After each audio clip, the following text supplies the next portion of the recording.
Mr. President, I come to the floor to speak on the 11:30 vote we're about to have, and I come because I want to speak against the effort to overturn the land management plan for the Arctic Wildlife Refuge. Congress established the Arctic Wildlife Refuge in 1980 to protect the diverse and unique, very fragile ecosystem located on 20 million acres in the northeast corner of Alaska. However, at the time, Congress failed to permanently protect 1.5 million acres of coastal plain, the biological beating heart of this incredible wilderness, a wilderness that is often called America's Serengeti. That is because of the hundreds of thousands of caribou that migrate and depend on these lands, herds that Alaska Native tribes rely on for subsistence, and they have been an essential piece of their traditional culture and way of life. Because it is one of the largest remaining untouched ecosystems on our entire planet, I believe we should strive hard to protect it. It is so unique, people do want to travel there. But many would like to ignore the fact that it is a fragile and irreplaceable beauty that lives along the coastal plain in order to search for oil and gas that may lie beneath. The battle has been the subject of many intense congressional debates for decades. So far, we've been able to protect the coastal plain and keep it intact, as it has been for millions of years, and many Americans had hoped we had moved on.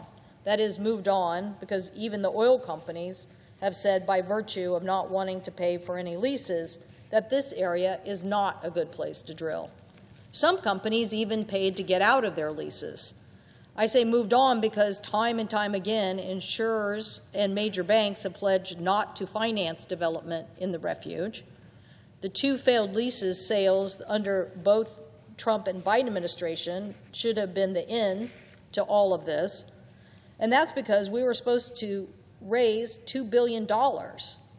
In fact, when the language was passed, they said, well, we'll raise $2 billion, but they have actually only raised a few million. So in other words, this vote is about whether we want to spoil one of the last great pristine spots on planet Earth for what the market says is worth a few $million. I know especially in Europe, there's a lot of tourism in the Arctic today. There are many people that want the last frontier experience and are paying for cruise ships that actually have ice-breaking capacity to travel to the Arctic Circle. Why aren't we encouraging the same kind of tourism? And I think what makes even less sense about the future is that why would we vote to destroy something so fragile and so irreplaceable when we have a choice? I want to point out that using the Congressional Review Act to drill in the Arctic Wildlife Refuge could very well backfire on our drilling advocates. If Congress votes to overturn the Biden record of decision today, it would create legal and regulatory chaos, not clarity. That's because it would revive the Trump-era leasing plan that is legally flawed and under active litigation, effectively leaving no valid framework for how leasing could proceed. Just a way of saying, my guess is it would have more lawsuits that would be easier to attack. That's because the CRA, if signed into law, the Department of Interior couldn't reissue a similar rule, and the old leasing program did have serious legal deficiencies. Contrast that with the existing record of decision, which followed science, law, and public input in balancing environmental protections and resource extraction in the Arctic Wildlife Refuge. So I hope we won't make an irrevocable, irredeemable mistake in the Senate today by voting to overturn a science-based record of decision that has done by what was done by the book and with the public input. We should be hammering out a bipartisan agreement instead on other major issues like healthcare affordability or finding other ways to reduce the cost of living. But this administration has opened up all drilling all over the United States for oil and gas production, and yet it isn't much higher than the record levels that were achieved during the Biden administration. That's even after the big, beautiful bill gave nearly $6 billion in tax breaks this year for some of the biggest oil and gas companies.